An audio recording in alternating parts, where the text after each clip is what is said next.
Pourquoi stocker de l'essence? Bonjour à tous, c'est Piero San Giorgio.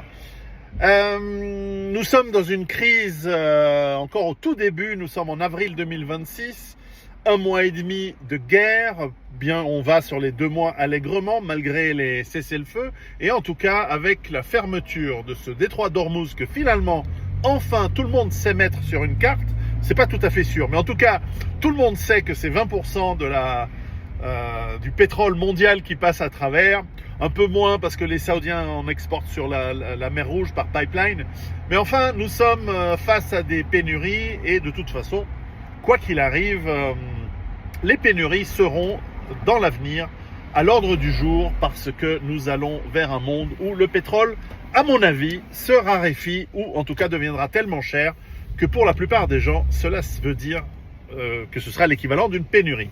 Alors, à quoi ça sert de stocker de l'essence? Ça fait des années que je vous le dis, je vous l'ai répété en début de cette crise sur différents médias. C'est pas mal d'avoir quelques bidons d'essence, ou en tout cas des bidons, des bidons du type jerrycan, du type que vous pouvez trouver dans des stations-service, dans lesquelles vous pouvez mettre 5, 10 ou 20 litres pour que ce soit du diesel ou de l'essence, enfin du carburant, ou même pour du 2 temps. Du carburant qui peut vous servir en cas de pénurie. La vraie question, c'est pourquoi faire? Parce que certains me disent combien tu penses qu'il faut? Ben, ça dépend de qui t'es, ça dépend de ce que tu fais avec, et ça dépend de tes moyens, bien sûr, des moyens pas forcément financiers, mais de stockage. Si tu me dis, voilà, je suis chauffeur routier indépendant et j'ai absolument besoin d'essence pour ramener les marchandises, et je consomme, 1000 litres d'essence par semaine, est-ce que c'est raisonnable de stocker 1000 litres d'essence pour ton camion? La réponse que je donnerais, c'est non. Non, parce que si on en arrive au point où les chauffeurs routiers n'ont plus d'essence pour rouler avec leur camion, à moins qu'ils transportent des denrées qu'on va leur payer à prix d'or, auquel cas ça vaut la peine de se procurer de l'essence, ça n'a pas de sens. Pourquoi tu te baladerais avec ton camion sur des longs trajets alors que l'économie serait complètement plantée? Non, de la même manière, les gens me disent, et à juste titre, ça sert à rien de garder de l'essence si c'est la fin du monde et que tu restes chez toi barricadé entre toi, tes poules, ton potager, tes potes, tous armés d'un fusil d'assaut et qui vont faire face aux hordes de zombies, voire à l'état voleur qui viendrait te piquer tes choux et tes radis, ce qui est probablement pas très probable. Je vois pas pourquoi on enverrait le GIGN faire un raid sur des radis. Non, ça n'a pas de sens non plus. C'est la fin du monde, entre guillemets, vous avez compris, je plaisante, ce n'est pas Mad Max. Tu restes chez toi, tu gardes tes affaires près de toi, tu restes avec ta famille et tu fais pas de bêtises. Et tu vas pas rouler, donc tu n'as pas besoin d'essence. Et c'est tout à fait juste cette remarque. Non, l'essence, tu peux le garder pour plusieurs scénarios. Alors, je vais donner dans le premier scénario, qui est le scénario qui est le plus idiot, qui est le moins intéressant, mais je le note quand même parce que je connais des gens qui se préparent à ce scénario. Le premier scénario, c'est je veux pouvoir faire les choses comme d'habitude, comme avant la crise. Et donc, ça veut dire je veux partir en vacances en bagnole, je veux aller au bureau tous les jours en bagnole, je veux faire mes courses en bagnole, je veux transporter des trucs lourds en bagnole. Ouais, non.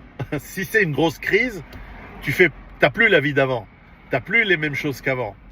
À moins que ça se restabilise dans un monde où l'essence, ou la benzine, ou le diesel devient très très cher, et seuls les gens très fortunés peuvent utiliser ce genre de véhicules que sont les véhicules à moteur à explosion.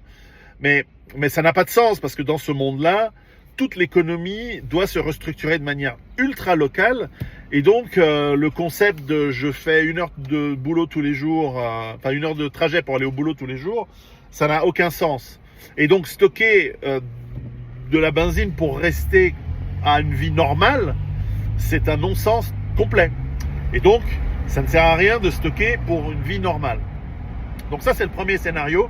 Vous vous imaginez aisément que le jour où c'est le bordel, allez au bureau pour remplir vos spreadsheets Excel, vous en avez rien à taper. Donc en plus, le jour où ton trajet va te coûter 200 € en termes d'essence, l'essence que tu as éventuellement stockée, tu vas l'utiliser à des choses bien plus précieuses qu'aller faire de la lèche à ton petit chef à la con. Donc non, c'est pas ça. Alors bien sûr, je connais des gens très très fortunés qui se sont achetés des cuves de 1000 litres et qui les ont remplis de diesel ou d'essence, parce que comme ça, ils peuvent continuer à rouler sur leur domaine, en bagnole, en 4x4, en quad. Ok, c'est leur privilège. Et puis je leur dis, mais si tu l'utilises pas, si tu les utilises pas, tes 1000 litres d'essence, je dis, ah bah, je les purge, je les fais évacuer et je les remplace. Ok, bah 1000 litres d'essence pour un mec très riche, c'est 2000 euros. Hein. Ils s'en foutent de 2000 euros. Mais ce sont des épiphénomènes, ce sont des cas rarissimes, tu t'en fous. Et puis il faut avoir le grand domaine dans lequel tu peux aller faire tes rodéos dans la forêt en quad. Et d'ailleurs, par parenthèse, si tu as un grand domaine, ça peut valoir la peine de faire ça. Mais il faut les utiliser, tes 1000 litres d'essence sur une année ou deux, avant que l'essence perde un petit peu de sa capacité à fonctionner parfaitement dans un moteur moderne. Voilà, ça se conserve bien 2 ans, de l'essence normale, du diesel beaucoup plus. Mais bon, il y a quand même une tolérance assez forte. En tout cas, ça c'est un scénario, j'imagine que la plupart d'entre vous n'ont pas un domaine de plusieurs centaines d'hectares. J'en connais qui en ont. Au bord de la mer, dans le sud de la France, vous vous reconnaîtrez. Et qui ont des quads et des bagnoles et qui ont besoin de même des équipes de sécurité qui patrouillent et qui ont besoin de diesel et qui ont des cuves de 1000 litres, même plusieurs, pour ce cas de figure. Bon, c'est pas pratique. Non, on va parler des vrais scénarios. Le vrai premier scénario, c'est en cas d'urgence, surtout si tu habites loin d'un hôpital ou d'un dispensaire médical. Oui, j'utilise le terme dispensaire parce que de plus en plus, nous sommes des pays du tiers-monde et donc nous allons avoir des dispensaires un peu partout, au lieu des hôpitaux qui fonctionnent correctement. Bref, si tu es dans ce cas de figure, tu sais que l'hôpital fonctionne encore et qu'il y a encore des médecins. Et ça, on peut imaginer, parce que même en période de guerre, même en Afrique, il y avait des hôpitaux, je m'en souviens très bien quand je travaillais là-bas, à travers le continent, il y avait des hôpitaux qui fonctionnaient. Et donc, dans ce cas-là, oui, avoir de l'essence en stock en cas d'urgence pour pouvoir remplir ta bagnole et aller amener la personne blessée ou malade d'urgence à l'hôpital, oui, là, ça a du sens. Dans une économie et dans une situation dégradée, oui, ça, c'est une chose que tu peux faire. Et là, les 20 ou 40 euros ou 50 euros que tu as utilisés pour remplir ton bidon d'essence, ils ont toute leur valeur. C'est pour ce genre de situation-là que la plupart d'entre nous devrions avoir 50, 100 litres, allez, 200 litres pour avoir vraiment beaucoup d'essence en rab dans notre cave, dans notre garage. Attention, hein, l'essence doit être sécurisée. C'est pas qu'il y a beaucoup de risques, c'est rare que l'essence s'enflamme, c'est pas possible. Enfin, ça peut brûler bien sûr, mais c'est rare que ça s'auto-combustionne tout seul. Mais s'il y a un incendie, s'il y a un accident de type feu et que il y a de l'essence en plus de l'effet aggravant de ce carburant, il y a l'effet assurance en temps normal. Hein. L'assurance va avoir un rapport des pompiers qui disent il y avait des bidons d'essence pas loin du départ de feu ou même peu importe dans ta maison. Il y a des clauses dans ton contrat écrites en tout petit qui disent que si tu stockes des matières inflammables au-delà du raisonnable, tu es en partie responsable des dégâts qui ont été faits et donc l'assurance n'entre pas totalement ou en partie pas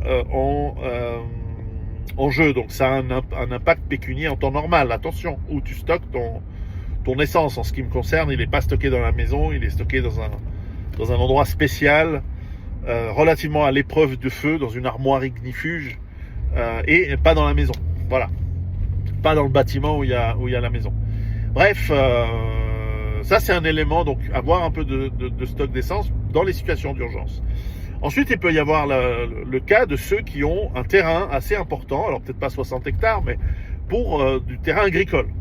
Donc, amis agriculteurs, amis maraîchers, vous avez sans doute besoin de fuel, de diesel pour vos machines. Et là, évidemment, ça a un sens de stocker un petit peu d'essence. Alors, Certaines machines consomment peu, un petit motoculteur, etc. Bon, ça peut être de l'essence de temps, ça peut être de l'essence pareil pour vos tronçonneuses ou certains outils comme ça de jardinage. Alors c'est pas du petit jardinage, ça commence à devenir un gros truc. Personnellement, j'ai pas de tronçonneuse à essence, je n'ai que de l'électrique. Voilà, c'est un choix. À batterie rechargeable que je peux recharger sur mes panneaux solaires. Voilà, c'est un choix. Alors si tu veux me faire démonter un chêne à coup de ma tronçonneuse électrique, et j'en ai plusieurs, ça va pas le faire. Ça va pas le faire. Mais en revanche, des arbres de taille normale, ou en tout cas ce qui est à raisonnablement distance de ma maison, c'est jouable. Bref, si tu veux stocker du carburant pour tes outils agricoles, ou peut-être ton petit tracteur, ou des choses comme ça, oui, là ça a du sens. Ça a du sens parce qu'en cas de crise, en fonction de la saison, tu vas utiliser ce matériel. Et puis ensuite, il y a l'autre cas, c'est les personnes qui habitent dans des régions isolées ou dans des climats difficiles où le transport en véhicule à moteur est absolument indispensable, soit parce qu'il y a trop de neige et vous avez besoin d'utiliser votre motoneige. Je salue mes amis du Québec et du Canada ou du Jura, ou alors des gens qui habitent dans des endroits très secs, en Afrique, etc., qui ont besoin de faire des grandes distances sur des pistes, des routes qui sont difficiles à faire à pied, ça prendrait trop de temps. Et là, avoir un stock d'essence ou de diesel pour ces véhicules, évidemment toujours le carburant adapté, parce que une fois de temps en temps, c'est vital de pouvoir aller du point A à un point B. Là, c'est bien sûr, ça inclut le cas de l'hôpital, mais ça peut être d'autres cas de figure. Ça peut être aller prêter main forte à un voisin qui a eu un dégât dû à trop de neige ou trop d'eau, ou parce qu'on a quelque chose qui a cassé et qu'il faut absolument le réparer, il faut être à plusieurs, etc. Et donc, il vous appelle à l'aide. Il faut encore que les systèmes de communication fonctionnent, mais enfin, là, il faut y aller et donc avoir de l'essence pour pouvoir se pointer et prêter main forte à quelqu'un. Ça, c'est très important. Et puis, il y a encore un autre cas de figure, c'est celui où l'endroit où tu habites devient invivable pour X raisons. Ça peut être un enrichissement culturel particulièrement aigu, ça peut être bien sûr des problèmes comment on appelle ça, de crise météorologique, ou voilà, un accident, j'ai le mot sur la langue, mais vous avez compris de quoi je veux parler. Voilà, il y a une inondation, il y a un risque d'incendie, et là, assez urgemment, il faut partir.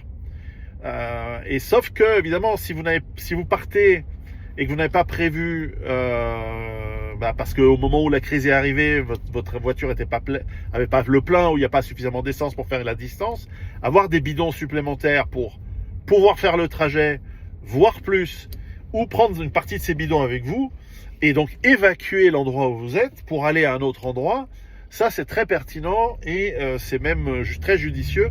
Et donc c'est pour ça que c'est toujours bien d'avoir entre 1 ou 2 pleins de votre bagnole. Alors pour les dames qui nous écoutent, je pense que vous ne savez pas combien de litres a votre voiture. Je plaisante, je fais du sexisme. Alors, vérifiez que vous soyez une femme ou un homme, ou entre les deux, vérifiez combien d'essence peut prendre votre voiture, et faites en sorte de la remplir. En cas de crise, gardez votre plein le plus plein possible, gardez votre réservoir le plus plein possible, et si la crise elle n'est pas monstrueuse à un moment donné, eh bien pourquoi pas en tout cas stocker un peu plus d'essence, parce que vous pouvez avoir besoin de vous rendre à un autre endroit et évacuer, et donc avoir besoin de remplir votre essence en route. Exemple, si ça devait être la fin du monde en Suisse, moi j'ai un plan B qui est de partir en Italie, et un plan C qui est de partir en Hongrie. J'ai de quoi gérer mon arrivée et tout. Le transport, de la Suisse à l'Italie avec un plein d'essence, je le fais largement, mais je prendrai volontiers 1 ou 2 bidons de 10 litres avec moi au cas où. Parfois il faut changer de route, tu peux arriver à un col de montagne qui est fermé et passer par un autre endroit. Tu peux trouver les douanes ou l'armée qui te dit dégage connard, on te veut pas. T'as pas la bonne couleur de peau. Ou t'as pas la bonne tronche. Bref, tu dois peut-être rebrousser chemin et refaire un autre chemin. Avoir de l'essence, c'est pas mal. Alors, les gens les plus poussés, ils enterrent des bidons d'essence sur le trajet. J'en connais. Un jour, il y aura des archéologues qui vont te trouver des trucs bizarres, ils vont pas comprendre. Pourquoi est-ce que c'était une offrande à un dieu les gens enterraient par moments autour des routes de montagne des bidons de 10 litres d'essence dans des sacs étanches. Mais pourquoi D'ici 100 ou 200 ans, l'essence à l'intérieur aura complètement disparu et se sera évaporé. Mais bon, voilà. Bref, vous voyez les différents scénarios. Je ne prétends pas être exhaustif aujourd'hui. Je ne prétends pas, d'autant que je dois me concentrer à 90% sur la conduite. Mais et qu'il y a des travaux là où je vais. Et donc, vous avez compris l'importance de stocker. Parce que c'est un peu comme pour les gens qui te disent l'or ça ne se mange pas, l'essence non plus, sauf qu'il y a une utilité. Et cette utilité, il faut y réfléchir, il faut y penser, et en fonction de votre besoin individuel et votre situation et vos besoins de famille, de consommation et surtout géographie, vous adaptez et vous adaptez les stocks. Alors oui, ça demande un peu de budget.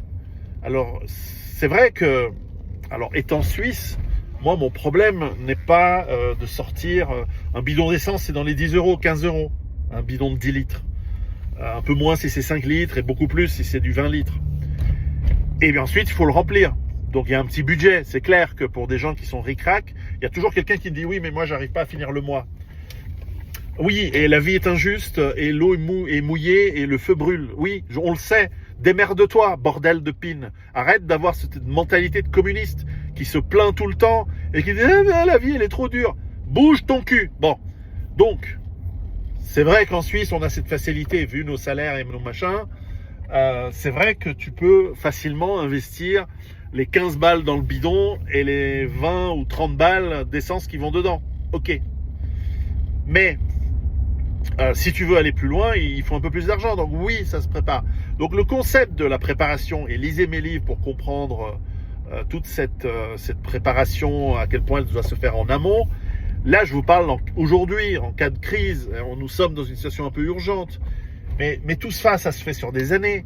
Donc celui qui tous les ans rajoute 10 litres dans un bidon, au bout de 10 ans, il a 100 litres dans 10 bidons qu'il a fait tourner. Et en fait, l'impact sur son budget a été faible. Alors oui, pendant les crises, vous êtes un peu en urgence, vous êtes un petit peu dans des moments de panique, et c'est pas bien. Il